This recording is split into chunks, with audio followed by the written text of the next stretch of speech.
우리에게 승리를 주시는 하나님께 감사하노니 그러므로 내 사랑하는 형제들아 견실하며 흔들리지 말고 항상 주의 일에 더욱 힘쓰는 자들이 되라.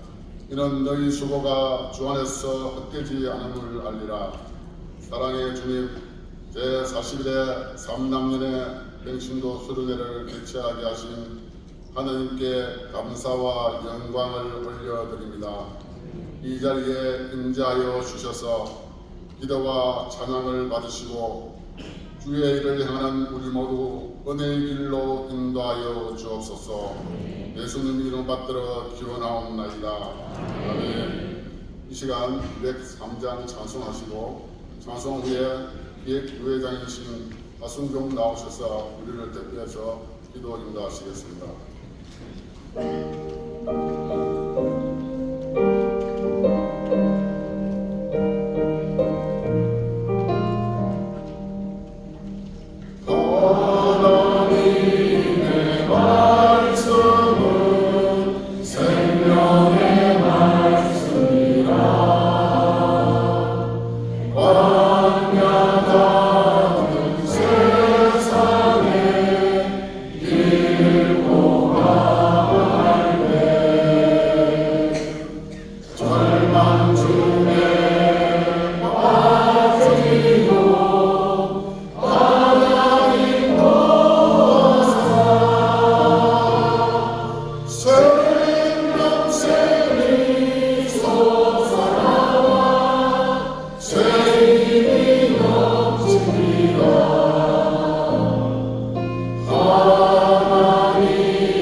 제41회 삼남년의 평신도 수련회를 개최하게 하신 주님께 영광과 찬양을 돌립니다. 지난 6월 6일 제주 지방회에서 평신도 수련회 준비 기도회를 시작으로 3개월 동안 14개 지방을 순회하면서 또 지역의 노방 전도와 기도회로 이때까지 준비해 왔습니다. 이제 오늘부터 내일까지 회복과 구원, 다시 하나님 품으로 이르기로 시작하오니 주님께서 우리 삼남년의 15개 지방과 지방일을 이끌어하시는 간사님과 426개의 교회의 교육자님, 그리고 평신도 위에 주님의 그 거신 역사심이 온전히 임하시옵소서. 주님의 나라와 교회가 확장되는 부흥하는 한 해가 되게 하옵소서. 특히 올해는 개신교 한국성교 140주년을 맞이하는 해입니다. 세계 일강들의 덤바구니 속에서 고통받던 동방의 작은 나라, 영적 어두움에 갇혀있던 우리의 성도들에게 예수 그리스도의 한 줄기 복음의 빛으로 주님께서는 오셨습니다. 이 복음으로 말미암아 일제 강점기에서 나라를 되찾기 위해 몸부림치던 힘의 원천이 되었고, 절망 속에 울부짖던 백성들에게 가뭄의 단비와 같았습니다. 더불어 흩어진 민중들의 마음을 하나로 모아준 단단한 끈이 되었습니다.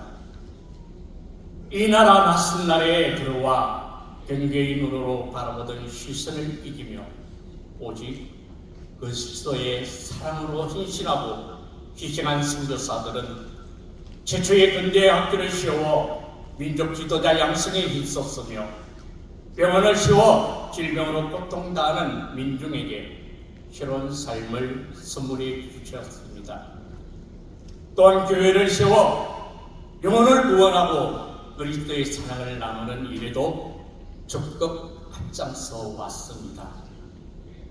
해방축구의 혼란과 한국제재의 폐허 속에서 헐벗고 굶주린 우리 민족이 다시 일어설 수 있도록 이끈 원동력은 하나님을 향한 믿음이었습니다. 이웃을 향한 교회의 나눔과 돌봄이 적지 않게 큰 역할을 했음을 기억하게 하시고, 오늘 한국교회가 큰 어려움에 봉착해 있는 것은 교회 안에 들어온 배금주의, 인본주의, 도덕불감정, 그러한 것들이 한 원인임을 성찰하면서 회개합니다. 이제 다시 복음으로 돌아갈 때입니다.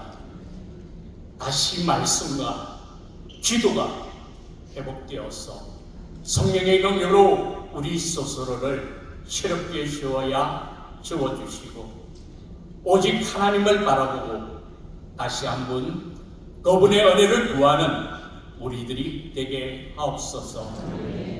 이러한 성령의 사명을 기억하면서 이번 수련을 통해 이 자리에 참석한 모든 이들에게 신앙이 회복되고 성교의 사명을 다하여 교회가 보험되고 이 나라 백성들이 하나님의 품으로 돌아오도록 저희들에게 성령의 충만함을 부어주시옵소서. 매 시간마다 전해지는 강사님들의 말씀을 통해 우리들의 잘못된 신앙들이 새롭게 변화되는 그러한 시간이 되게 하여 주옵소서. 행복한 동행 3단련의 슬로건으로 3단련을 이끌어 가시는 박준선 감독님께 항상 동행하여 주시옵기를 간절히 소망합니다. 원래 3단련에 대해 경남, 영구, 울산 지역의 산불과 산청 지역의 수해로 인해 삶의 고통을 받는 이들이 많이 발생되었습니다.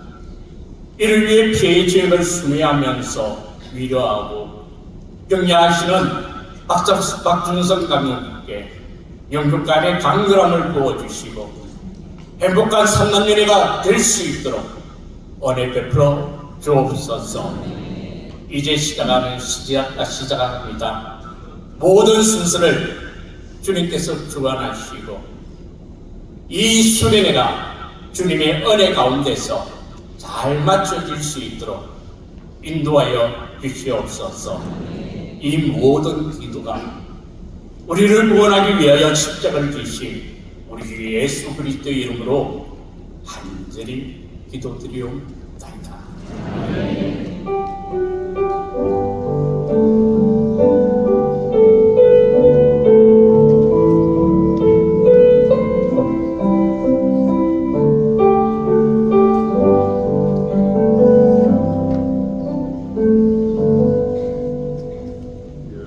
은혜의 기도 감사드립니다.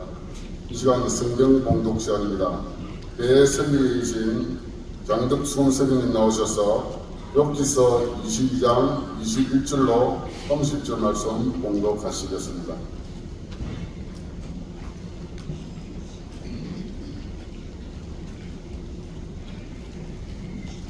성경 봉독하도록 하겠습니다. 너는 하나님과 화목하고 평안하라. 그리하면 복이 내게 임하리라.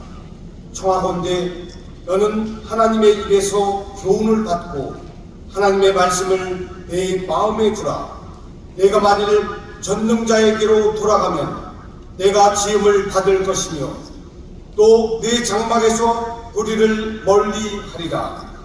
내 보화를 티끌로 여기고 오빌의 금을 계곡의 돌로 여기라.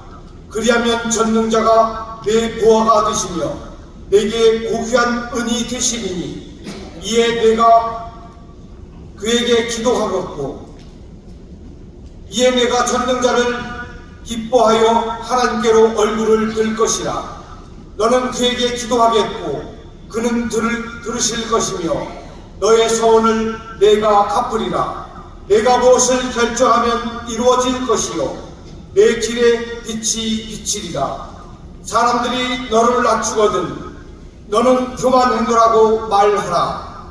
하나님은 겸손한 자를 구원하시리라. 죄 없는 자가 아니라도 건지시리니 내 손이 깨끗함으로 말미암아 건지심을 받으리라. 아멘.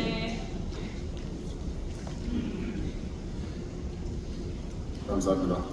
이 시간 박주순 감독님 나오셔서 하나님과 화목하라는 말씀으로 말씀 전해주시겠습니다. 감독님 나오실 때 오른손 높이 들고 보세요. 그래서 높이 들고 감독님 나오실 때 우리 할렐루야 인사하겠습니다. 감독님 할렐루야.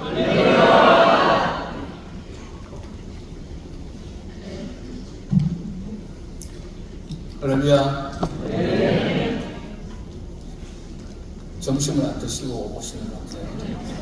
아까 회장님께서 우리와 같은 박수를 치시라고 했는데 저는 우리가 그렇게 적은 무대를 처음 들어봤습니다. 감동이 좀 안 되는 것 같더라고요.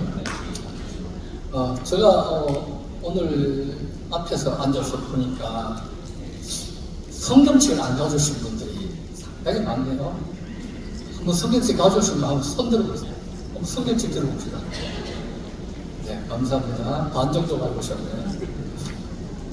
수련하는데 놀러 온 건 아닌데 그죠? 성경책 안 가져오시네요. 아마도 성경책은 어디 있죠? 주머니 안에, 호원 안에 있어가지고 안 가주신 것 같은데 그래도 성경책이 주는 영감이 있고 또 성경책이 주는 은혜가 있습니다. 스마트폰으로 읽는 성경하고 정말 성경책을 가지고 읽는 성경은 다릅니다. 그렇기 때문에 좀 부피가 있어가지고 들고 다니기 불편하다 할지라도 성경책 꼭 들고 다니게 되기를 주의 이름으로 축원합니다. 여러분 교회 가실 때 성경책 안 가져가세요? 가져가시죠? 근데 수련회 때 왜 안 가져가십니까? 수련회 때도 성경책 꼭 챙기십시오. 영성 수련회가 되는 것 같아요.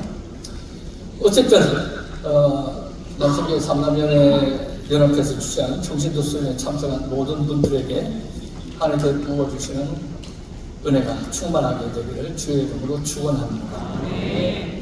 경상도 사람들은 무뚝뚝함이 매력이라고 합니다. 그런데 정말 저는 그게 매력인지 잘 모르겠어요. 익숙하지 않으면 싸우자고 덤벼드는 것 같은 이런 이제 마음이 들 때가 많거든요. 경상도 남자들이 집에 퇴근해서 집에 와서 하는 이야기가 딱 세 마디가 있다고 그러지 않습니까? 첫째는 뭐죠? 아는, 둘째로 밥도, 셋째는 자자. 딱 이 세 마디만 한다고 그럽니다. 자, 이런 경우를 가리켜서 경상도 남자 뭐가 없다 그럽니까? 찐맛 없다. 이런 얘기입니다. 찐맛 없다. 정말 찐맛 없죠, 경상도 남자들. 왜 이렇게 무뚝뚝합니까? 남편이 아내에게, 야, 오늘 우리 한우 먹으러 가자. 내가 쏜다. 그래서 두 사람 이제 한우를 먹으러 갔습니다. 잘 먹고 돌아왔는데, 아내가 배탈이면 이제 배가 아프다 그래요. 그러면 서울 남자들은 뭐라 할까요? 배 아파. 내가 당장 가서 약 쏠게. 잠깐만 기다려. 약사를 달려가거든요. 그런데 경상도 사람들은 어떻게 하는지 아십니까? 이 말 천벌 다 알아봤다. 이는 딱 돼지고기가 네 수준이다. 경상도 사람이 그렇게 얘기하는데요. 찐맛 다 떨어지죠. 그러면 이 부인들이 어떻게 생각하? 저놈의 화상 내가 뭘 믿고 저 사람하고 내가 지금까지 살았는지 정말 자신이 답답하죠. 그런데 이렇게 헤어지지 아니하고 살 수 있는 매력이 경상도 사람이 하나 있어요. 그게 뭔지 아십니까? 말은 그렇게 하고도 경상도 사람은 어떻게 하냐면 슬그머리 나갑니다. 슬그머리 나가가지고 좀 이따 들어가가지고 할명수 하나 주면서 자 물어라. 배탈이나 할명수가 최고이라 이렇게 얘기하고 이것 때문에 지금 여기 앉아있는 여자분들이 다 여러분들하고 살고 있는 거예요. 안 그렇습니까? 사람들이 살아가면서 가장 아름답게 보여질 때가 언젠가요? 사랑하고 아껴주고 화목하며 살아갈 때입니다. 경제적으로 풍요로움이 화목의 결정적인 요소는 아닙니다. 가난해도 화목하며 행복한 사람들이 얼마나 많이 있는지 몰라요. 화목함은 천국을 미리 맛보는 것과 같습니다. 잠언 17장 1절에는 마른 떡 한 조각만 있고도 화목하는 것이 제육이 가득하고도 다투는 것보다 나으니라 라고 말합니다. 화목하게 사는 것, 그것이 하나님께서 우리들이 원하는 것이며 하나님께서 가정을 세우신 뜻이라고 이야기할 수가 있습니다. 뿐만 아니라 하나님은 우리에게 원하는 우리 인간들이 인간관계 속에서도 모든 사람들로 더불어 화목하게 살기를 원하십니다. 예수님은 예배를 드리는 것보다 더 선행해야 할 조건으로 형제와 화목을 요구하셨습니다. 마태복음 5장 23절부터 4절에는 예물을 제단에 드리려다가 거기서 내 형제에게 원망 들을 만한 일이 생각나거든 예물을 어떻게 하라고요? 제단에 두고 먼저 가서 형제와 화목하고 그 후에 와서 예물을 드려라 라고 말씀합니다. 우리들이 드리는 이 예배가 하나님께 받으시기 합당한 예배가 되기 위해서는 형제 자매 사이에 원망과 불편의 관계를 먼저 풀어야 된다는 거죠. 여러분들 예배 많이 드시지 않습니까?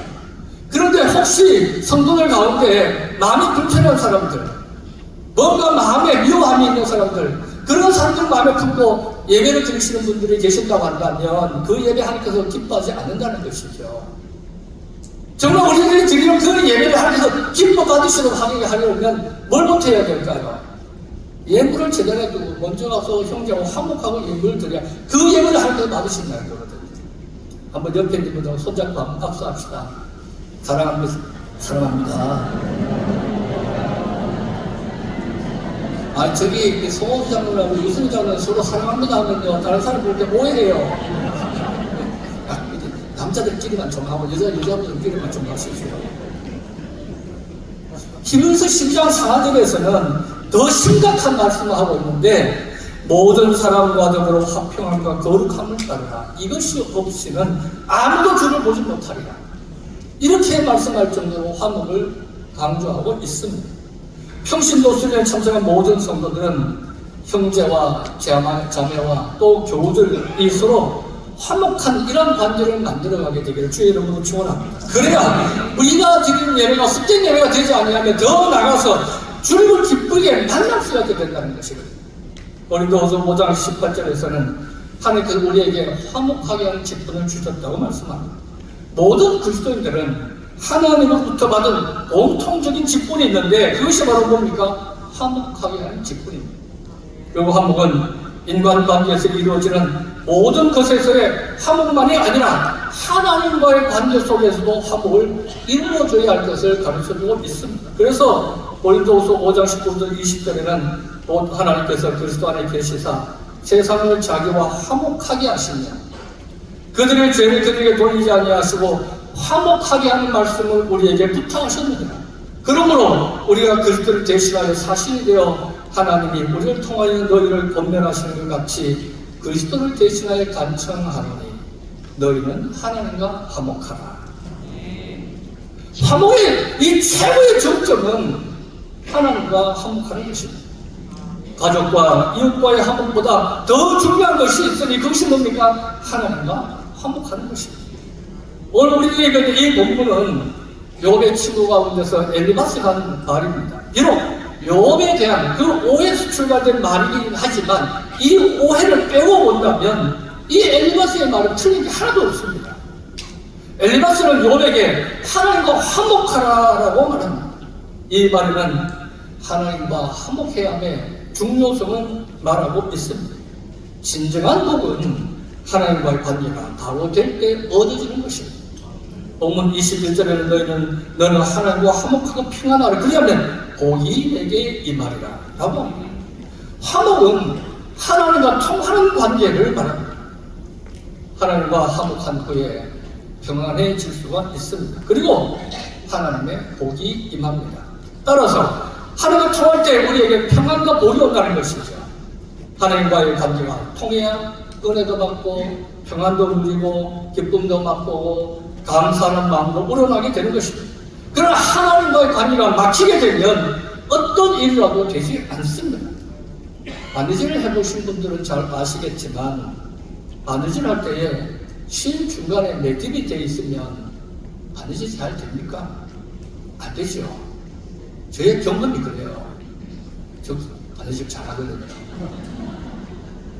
저희 집에 바느질은 제가 다 합니다.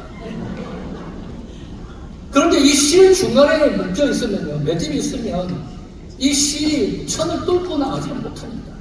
그래서 이 실의 그 매듭을 풀어야 이 바느질이 되는 것처럼 하나님과의 관계 속에서도 그 맺혀져 있는 이런 것을 풀어야 하나님과의 관계가 진정으로 회복될 수가 있는 것이고 화목한 관계가 이루어질 수가 있는 것입니다. 매듭을 푸는 것은 화목을 회복하는 것입니다. 그렇다면 하나님과 화목하는 길은 무엇입니까? 오늘 말씀을 중심으로 해서 생각해 보게 되면 첫째로 하나님의 말씀을 마음에 두는 것입니다. 이스라엘의 역사를 성경을 통해서 살펴보게 되면 이스라엘이 흥할 때, 민족이 잘 될 때는 언제나 하나님과 화목했을 때입니다. 이스라엘이 환난이 임하고 재앙이 닥치고 나라가 망할 때는 언제나 그 하나님과의 관계, 화목의 관계가 깨어졌을 때입니다. 그런데 하나님과 화목할 때와 그렇지 않을 때 그 기준은 뭡니까? 하나님 말씀입니다. 하나님의 복은 언제나 하나님의 말씀에 순종할 때 임하게 된 것이고 하나님의 진노는 언제 하나님의 말씀을 받아들이지 않았을 때 진노가 임했던 것입니다. 공동번역 성경에 유지서라고 하는 책이 있습니다. 유지서 5장을 보게 되면 이런 내용이 나옵니다. 아수르의 요르바네스 왕이 홀로페르네스를 이스라엘에 보내어가지고 그 땅을 점령하라고 명령드립니다. 아시리아 그 총사령관인 홀로페르네스는 이스라엘 사람들이 산봉우리에 성을 쌓고 전쟁을 대비하는 것을 보고 화가 나가지고 모압과 암몬의 지휘관들을 불러놓고 말하기를 가나안 주민 여러분, 산간지대에 사는 사람들은 어떤 사람이며 이 이스라엘 사람들을 산간지대에 사는 사람이라고 하는 이유는 예루살렘이 산꼭대기거든요.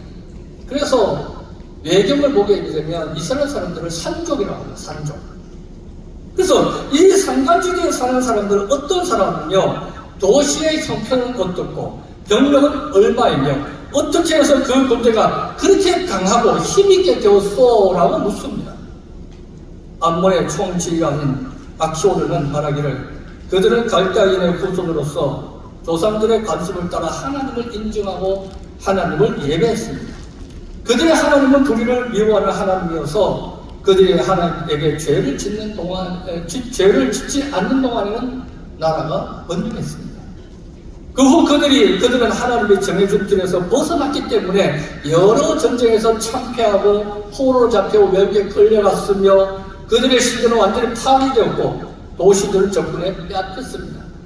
그러나 지금 그들은 하나님께 다시 돌아왔고 여러 번에 흩어졌던 사람들이 돌아와 성전에 있는 예루살렘을 다시 찾았으니 만일 이 백성들이 하나님께 죄를 지으면 그들의 멸망의 원인이 될 터이니 그때를 살면서 공격하고 그러나 그 백성이 율법을 어기는 일이 없으면 그들의 주인인 하나님이 그들을 지켜주실 터이니 그들을 내버려둬야 합니다. 잘못했다가는 우리가 세상의 웃음거리가 됩니다. 이런 얘기가 이게 어떤 말일까요? 지금 그 백성들이 하나님과 아주 화목한 관계가 되어져 있는데 그들은 하나님 말씀을 율법을 잘 지키고 있기 때문에 지금 우리가 섣불리 와서 공격했다가는 우리가 세상의 웃음거리가 된다는 겁니다. 이건 무엇을 말할까요? 하나님의 말씀을 잘 지키는 것이 하나님과 화목하는 길이며 하나님의 그 민족을 지켜주시는 근거가 된다는 것입니다. 본문 22절 말씀을 보면 청하건대 너는 하나님의 입에서 교훈을 받고 하나님의 말씀을 내 마음에 두라. 하나님의 말씀을 어디에 두라고요? 마음에 두라. 마음에 한번 손을 한번 이렇게 해봅시다. 마음에 두라. 하나님의 말씀을 머리에 둘까요? 하나님의 말씀을 머리에 둬야 될까요? 마음에 둬야 돼요. 하나님의 말씀을 마음에 둬야 돼요. 우리는 그죠? 하나님의 말씀을 뭐로 하냐면 머리로 알아요. 그 하나님의 말씀을 머리로 아는 것이라 하나님의 말씀은 가슴으로 알아야 되고 마음으로 알아야 되는 것입니다.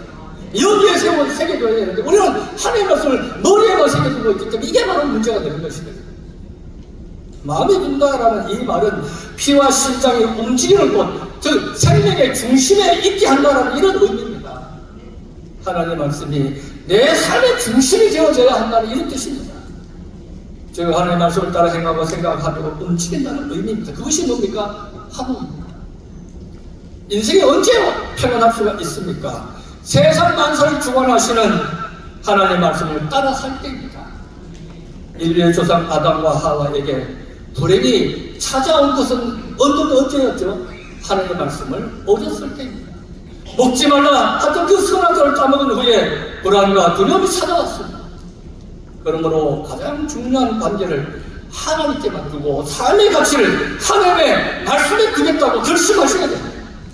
하나님 말은 그 무엇에게도 나의 마음을 뺏기지 않겠다고 결정하셔야 됩니다. 그리고 하나님의 말씀을 마음에 두고 그 말씀에 순종하셔야 합니다. 당장 손해보는 것 같아도 하나님의 때를 기다리며 하나님의 말씀에 순종하는 삶을 살아야 합니다. 하나님과 맺어져 있는 것을 풀어야 합니다. 그리고 날마다 하나님의 말씀을 마음에 두며 하나님과 친밀한 관계를 맺어야 합니다. 하나님과 화목하기를 원하십니까? 하나님과 화목하기를 원하십니까? 그렇다면 하나님의 말씀을 머리가 아닌 마음에 두고 그 말씀에 순종하고 살아서 하나님과의 그 친밀한 관계가 회복되어지고 유지되어지는 우리 삼남년의 교실에 참석한 모든 성도들이 되시길 주의 이름으로 축원합니다. 그 다음에 두 번째로는 하나님께로 돌아가야 합니다. 인생의 불행은 어디서 왔을까요? 하나님을 떠날 때부터 찾아오게 된 것입니다. 하나님께서 인간을 창조하실 때 인간은 하나님 앞에 서 있는 존재로 만들었습니다. 그런데 아담과 하와가 선악과를 따먹고 범죄할 때부터 인간은 어떻게 됩니까? 하나님 앞에 서 있는 걸 두려워하면서 하나님을 살살 피하고 숨기만 갖죠. 이것이 하나님과의 거리를 말하는 겁니다. 결국 그 거리는 에덴 동산에 쫓겨나는 그런 불행의 원인이 됩니다. 하나님의 거리가 멀어지고 하나님과의 관계를 화목한 관계를 만들 수가 없었습니다. 하나님과의 이 거리는 화목과 정비를 합니다. 하나님과 가까우면 가까울수록 화목의 관계를 어떻게 될까요? 교조하시죠. 그러나 하나님과의 거리가 멀어지면 멀어질수록 하나님과의 화목의 관계도 멀어집니다. 지금 여러분들과 하나님과의 거리는 어느 정도 되십니까? 지금 여러분들은 하나님과의 거리를 어느 정도 두고 계십니까? 멀찍이 두고 따라가는 그런 관계입니까? 아니면 손잡고 함께 가는 그런 거리입니까? 우리 하나님과의 거리가 아주 가깝고 늘 손잡고 함께 할 수 있는 이런 거리를 유지할 수 있는 우리 성도들이 되기를 주의 이름으로 축원합니다. 그래야 하나님과의 그 관계가 더욱더 화목해질 수가 있는 것이거든요. Out of sight, out of mind. 보지 않으면 마음도 멀어진다 라는 말이 있죠. 보이지 않는다는 것은 멀리 떨어져 있다는 것을 말합니다. 정도 자주 만나고 가까이 해야 듣는 것이고, 친척도 자주 만나지 않으면 친한 이웃과도 못한 이유가 여기에 있는 것입니다. 어떤 사람이 하나님과 화목할 수가 있을까요? 늘 하나님과 가까이 아니야 하나님을 찾고 하나님과 교제하기를 힘쓰고 하나님과 늘 기도하면서 하나님을 구하는 그 사람이 정말 하나님과 가장 화목한 관계를 만들 수 있다고 이야기할 수가 있을 것입니다. 이런 사람이 하나님과 화목함으로 말미암아 행복한 삶을 살 수가 있게 되겠지요. 우리 이편스에 참석한 삼년의 성도들은 얼마나 자주 하나님을 찾고 하나님과 기도하십니까? 우리가 하나님을 가장 많이 찾을 때가 기도가 될 것입니다. 기도가 우리에게서 그만큼 횟수가 줄어들고 또 양이 줄어든다면 그만큼 우리는 하나님을 더 찾고 있다고 이야기할 수가 있을 겁니다. 그러나 하나님을 꾸준하게 찾고 기도를 통해서 하나님의 그 은혜를 계속 사모하며 하나님 나의 손 붙잡아 주시고 나의 삶에 역사해 주시옵소서 하나님 하고 부르짖는 사람, 이 사람이 아무래도 하나님과 더 화목의 관계를 만들어갈 수가 있지 않겠습니까? 본문 23절 말씀을 보면 내가 만일 전능자에게 돌아가면 내가 지음을 받을 것이요 또 내 장막에서 무리를 멀리하리라고 말합니다. 전능자에게 돌아간다는 말은 회개를 의미하는 것이고 지음을 받는다로 번역되는 이 말은 회복시키다는 의미를 가지고 있습니다. 무리를 멀리한다. 이것은 사업과 부정을 멀리 치워버린다는 이런 뜻으로 욥이 하나님께로 회개하고 돌이키면 하나님 욥의 모든 잃어버린 것을 회복시켜 주실 뿐만 아니라 사악하고 부정한 모든 것을 멀리 치워버리겠다 하신 이런 말씀입니다. 그러면 나의 이 욥의 삶 속에서 모든 그런 그 아픔이 다 회복되어지게 되고 그 삶 속의 부정과 사악이 물러가게 되는 이 가장 중요한 방법은 뭡니까? 바로 하나님께로 돌아가는 것입니다. 전능자에게 돌아가는 것입니다. 여러분의 심령 하나님과 화목한 관계를 회복하시기를 원하신다면 주여 나를 불쌍히 여겨주시고 나를 붙잡아 주시옵소서 하며 하나님 앞으로 더 나가야 하는 것이며 하나님을 찾아야 할 것입니다. 이 수련회가 하나님을 찾는 자리가 되게 되기를 주의 이름으로 축원합니다. 하나님을 만나는 자리가 되기를 주의 이름으로 축원합니다. 하나님의 긴밀한 화목의 관계가 만들어지는 현장이 되기를 주의 이름으로 축원합니다. 하나님과의 화목의 첫걸음은 전능하신 하나님께로 어떻게 하는 것입니까? 돌아가는 것입니다. 시작이 반이라고 우리가 하나님을 향하여 눈을 들고 삶의 방향을 전환하여 발걸음을 내딛는 순간 이미 하나님은 우리를 위해서 일하고 계십니다. 우리의 질병을 고치시고 회복시키고 계시며 우리의 집에서 사악한 그들이 역사하지 못하도록 하나님께서 싸우시고 보호하시고 지켜주십니다. 26절 이하는 하나님과 화목한 자들이 얻는 그 은혜를 나타내고 있습니다. 내가 전능자를 기뻐하여 하나님께 얼굴을 들 것이며 너는 그에게 기도하겠고 그는 들으실 것입니다. 너의 소원을 내가 갚으리라 라고 말씀합니다. 기도하는 것, 소원하는 것, 작정하는 것 다 들어주시고 응답해 주시겠다는 것입니다. 그리고 28절에서는 내가 무엇을 경영하면 이룰 것이요 내 길에 빛이 비친다고 말씀합니다. 하나님과 화목하면 인생의 가는 길이 환하게 비춰지는 그런 복이 임하게 되는 것입니다. 무엇을 해야 할지 모르고 앞이 보이지 않는다면 먼저 하나님과 화목하셔야 합니다. 그러기 위해서는 전능하신 하나님을 찾고 하나님께로 돌아가는 것이 답인 것을 기억하시면서 지금 여러분 앞에 앞다리 깜깜하고 내 앞이 뭔가 막 막히는 것처럼 여겨진다고 하신다면 전능자리로 먼저 돌아가십시오. 그게 답입니다. 늦는 것 같아도 그게 가장 빠른 길입니다. 전능하신 하나님께 돌아가면 그것이 화목의 길이 되어지는 것이고, 그 화목할 때에 하나님께서 우리가 기도할 때 응답해 주시지 않겠습니까? 다음에 세 번째로 하나님을 보화로 삼아야 합니다. 미국 스미스 소니언 박물관에는 세계 최고의 다이아몬드 중 하나가 있는데 그 이름은 호프 다이아몬드라고 합니다. 45.5캐럿짜리 인도산 다이아몬드인데, 저는 제 손에 다이아몬드를 한 번도 떼어본 적이 없어가지고 45.5캐럿짜리가 얼마나 큰지는 잘 모릅니다. 우리나라 돈으로 얼마 들지 아십니까? 이 반지 하나가 4,500원입니다. 여러분들 저 그럴 줄 알았어요. 한 번도 안 놀라실 줄 알았어요. 그까이 거 우리 집에는 이런 거 10개도 더 있어 이런 딱 표정이거든요. 4,500원 한대요. 아저씨들은 좀 놀라주셔야 되는데. 그런데 이것을 소유한 자마다 아주 비극적인 최후를 맞이해서 저주의 보석이라고 불려집니다. 최초의 소유자는 페르시아 총독인데 도둑에게 살해를 당합니다. 두 번째 소유자는 페르시아 왕이었는데 반란군에 의해서 목숨을 잃습니다. 세 번째 소유자는 프랑스 루이 14세인데 그는 이 보석을 손가락에 끼어본 후에 천년두에 걸려서 죽습니다. 루이 16세가 네 번째 소유자인데 그는 왕비 마리 앙뚜아네트와 함께 단두대에서 이슬로 사라졌죠. 마지막으로 영국 최대의 제거인 헨리 필립 호프라는 사람에게 넘어갔는데, 그래서 그 이름이 호프 다이아몬드라고 이름을 갖게 된 겁니다. 그런데 그 호프 가문도 몰락하고 말았다고 합니다.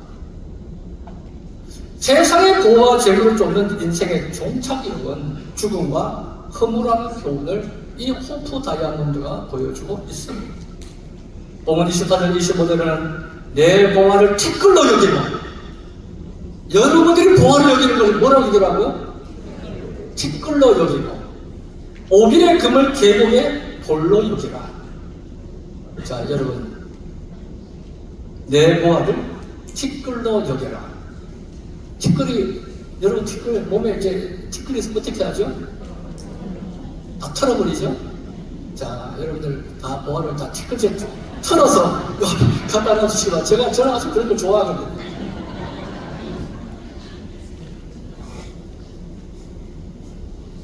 오빌의 금을 계곡으로 여기라. 그러면 전능자가 내 보화가 되신다. 내게 고귀한 은이 되신다. 이 세상의 그런 보화를 티끌로 여기고 오빌의 금을 돌로 여기면 우리에게서 보화는 누가 된다고요? 전능자가 내 보화가 되는 것이다. 내게 고귀한 은이 될 것이다. 누구나 하나님의 참된 보화를 얻으려면 먼저 세상의 보배는 지푸라기처럼 버려야 된다는 것입니다. 하늘의 보화에 비하면 세상 것은 아무리 귀한 것이라고 할지라도 비교도 되지 못한 것입니다.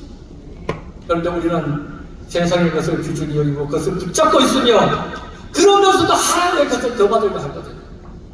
본문에 그리하면이라는 이 접속사는 절대적인 의미를 가지고 있습니다. 세상의 보화를 버리지 않으면 절대로 참된 보화를 얻지 못한다.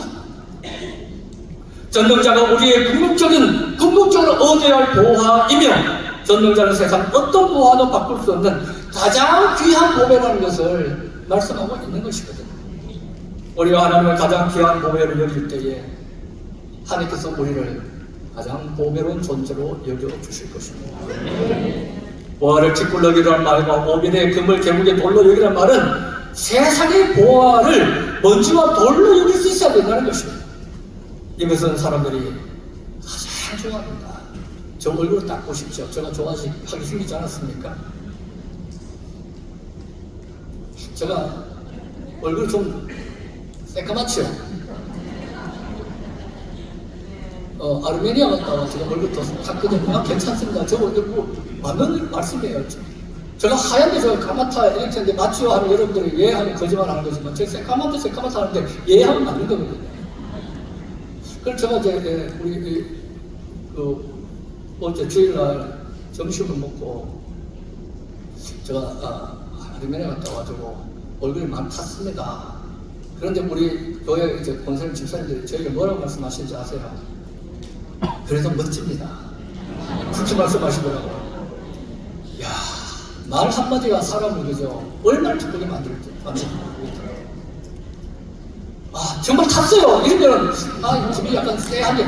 원래는 저 도둑놈 보고, 너 도둑놈이지 하면 기분 나쁘거든, 도둑놈도. 그런데 그죠? 저 오늘 탔는데, 나도 탔어요. 이러면, 야, 그렇지 뭐. 그런데, 멋집니다. 이게 괜히 그래서 기분이 좋더라고요. 또 어제도 이런 얘기를 들었어요. 어제 그 협성대학 동문회에서 부산제일감리교회에서 세미나를 했거든요. 협성대학교 학장님이 저에게 이런 말씀 하시더라고요. 점심 먹고 나서 찾아가는데 감독님 얼굴이 하면 알잖아요. 새까맣다 얘기 많이 해요. 그래서 기대를 하고 있었는데 정말 기대대로 감독님 얼굴이 새까맣습니다. 그런데 매력이 있습니다. 그러시더라고요. 정말 말의 기술 좋은 거거든요. 우리 성도들에게 여러분들도 말의 기술이 좀 필요해요. 이 말의 기술이 없어가지고 맞는 말이지만 사람의 이 마음에 상처를 주거든요. 그런데 말의 기술이 있으면 맞는 말이 듣는 기분이 좋아. 한번 옆에 있는 분들하고 한번 칭찬 한번 해보시기 바랍니다.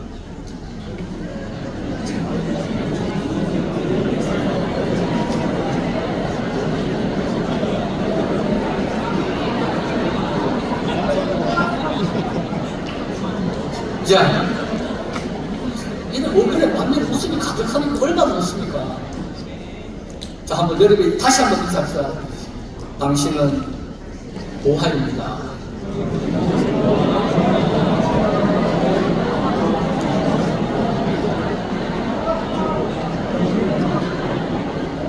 좋습니다.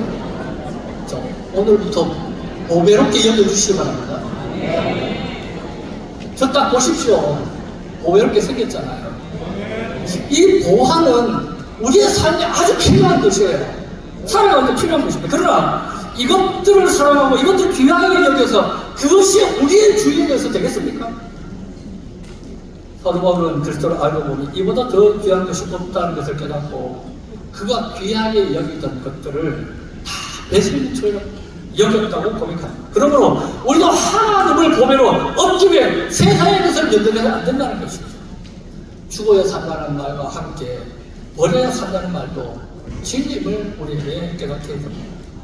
내가 듣는 자를 보화로 삼을 때 하나님은 나에게 참 보화가 되어주시고 27절에 너는 그에게 기도하겠고 그는 들으실 것이며 28절에 내가 무엇을 결정하면 이루어질 것이며 내 길에 빛이 비치리라.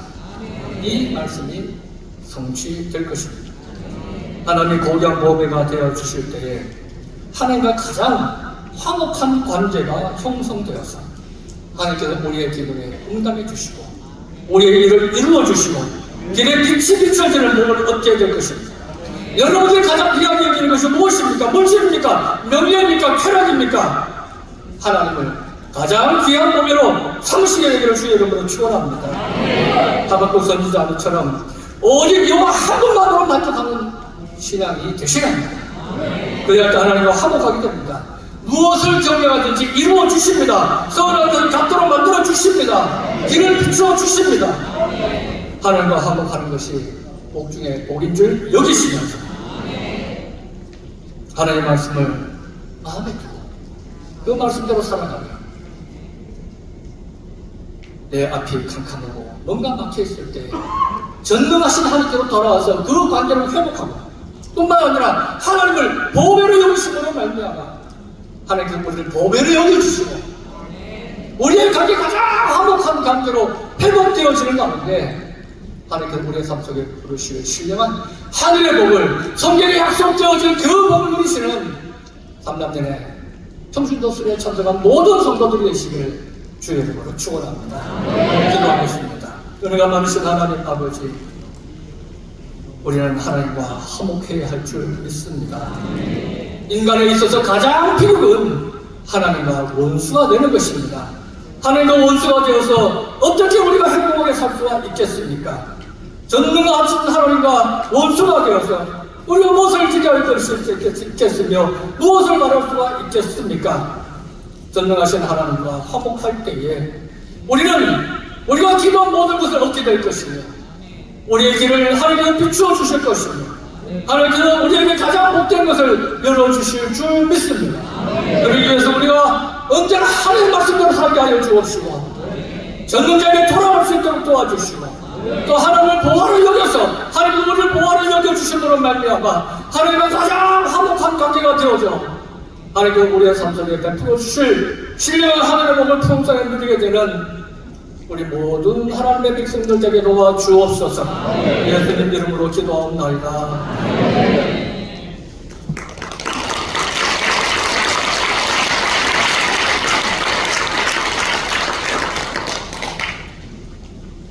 하나님과 회복하는 말씀 전해주시는데 우리 다 함께 이양 박수 치면서 하나님께 영광의 박수 한번 드리겠습니다.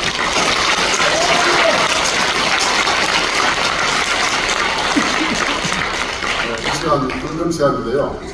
449장 우리 금금하시고 금금 후에 예외 회개를 보고 계신 유한영 회계님 나오셔서 금금 기도 인도하시겠습니다. 주시옵소서.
이 시간 드려진 예물을 위해서 우리 다 같이 기도 드리시겠습니다.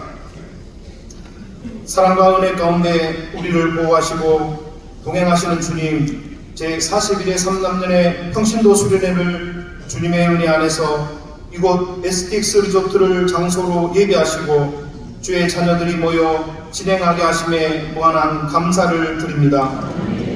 모든 준비 과정이 우리의 능력이 아니요 오직 주님의 계획 안에서 주님만이 가능케 하셨다는 것을 이 자리에 참석한 주의 자녀들이 함께 경험하고 주님을 고백하는 귀한 시간을 갖게 됩니다.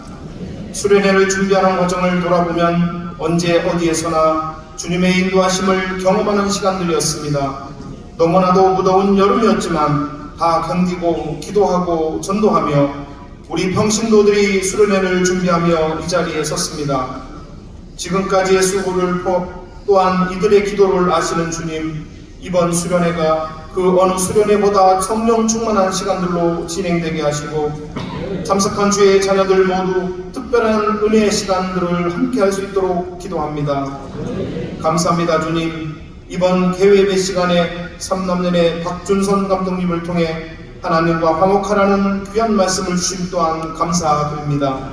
언제나 우리의 삶이 하나님 안에서 승리하고 화목한 삶 살아가기를 소망하며 3남년의 남선교회와 모든 평신도들이 그러한 삶을 살아가게 하시옵소서. 말씀을 통해 우리의 삶이 변화가 일어나는 이 시간 되기를 기도합니다. 이 시간 경북 도청 신도시 교회 건축을 위한 특별 헌금을 올려드립니다. 주는 반석교회를 지금까지 계획하시고 세워주심에 감사를 드립니다. 또한 평신도들이 이러한 역할을 사명을 감당할 수 있게 하심에 감사드립니다.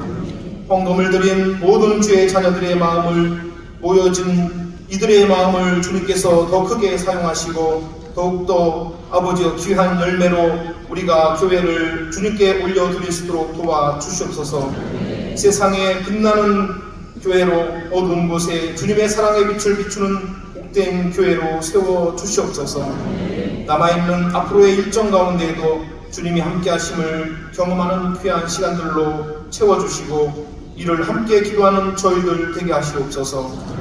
그러한 마음으로 예물을 드린 주의 자녀들 한 사람 한 사람을 축복하여 주시옵소서. 이후 일정으로 진행되는 시간마다 은혜의 시간들로 가득 채워주시고 강사님들에게도 주님의 성령이 충만케 임하게 하시며 1박 2일 진행되는 모든 시간 가운데 성령님 함께 임하여 주시옵소서. 목숨까지도 아끼지 아니하시고 우리를 죄에서 구원하신 예수 그리스도의 이름으로 간절히 기도하였습니다. 아멘.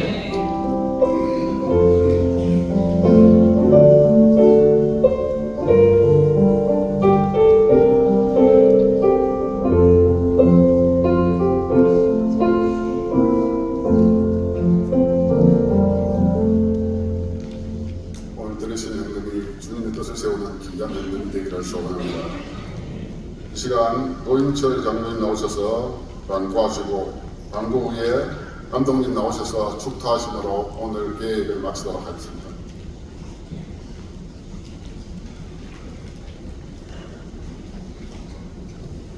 네, 광고 말씀드리겠습니다. 지난 6월 6일부터 제주지방 1차 순회 기도회를 시작으로 14차 창원 서지방 기도회를 끝으로 순회 기도회를 마치게 하시고 오늘 이곳 문경 STX 리조트에서 제41회 3남년의 평신도 수련회 개최를 허락하신 여호와 하나님께 찬양과 영광을 올려드립니다. 식사 장소는 1층과 2층을 통으로 쓰고 있는 식당입니다. 그러니까 같은 층에 있는 식당은 우리가 사용할 수가 없습니다. 대회 중에 저녁 식사와 다음날 조식, 내일 점심의 식사는 1층에서 들어가는 입구가 있습니다. 거기서 대형 연회장이 있으니 그곳에서 식사를 하시면 되겠습니다. 식사에 대한 부분을 말씀드렸으니 다음에 해당되는 대회장 왼쪽 편에 나가면 가장 큰 화장실이 있습니다.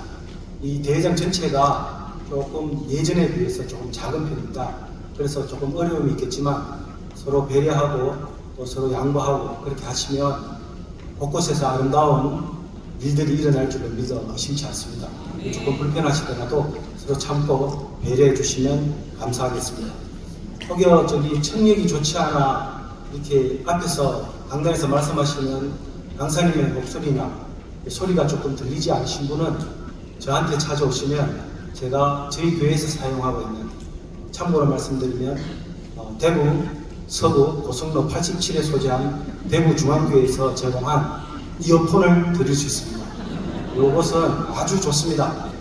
소리가 크게 들려서 약간 연세 있으신 분들 오시면 아주 목소리가 크게 잘 들리니까 은혜의 시간에 함께 하실 수 있을 것 같습니다.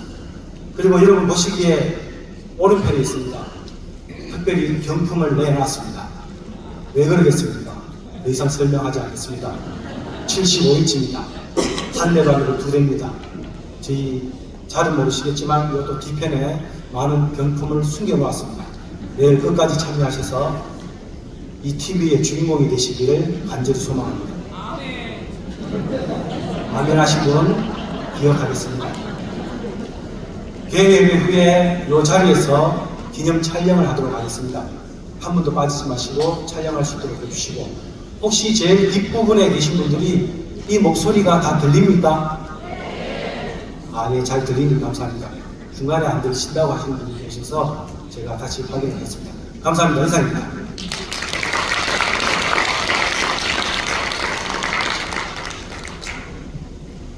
지금은 우리를 죄에서 구원하시기 위하여 십자가 지신 성자 예수님의 무한하신 은혜와 독생자 예수 그리스도를 아낌없이 십자가에 내어주신 성부 하나님의 만극하신 사랑하심과 성령님의 미로하심과 교통하심과 충만케 하시는 큰 은혜가 제41일 3남년의 평신도 수련에 참석한 모든 주의 종들에게 지금부터 영원토록 함께 하시옵기를 간절히 축원하옵나이다.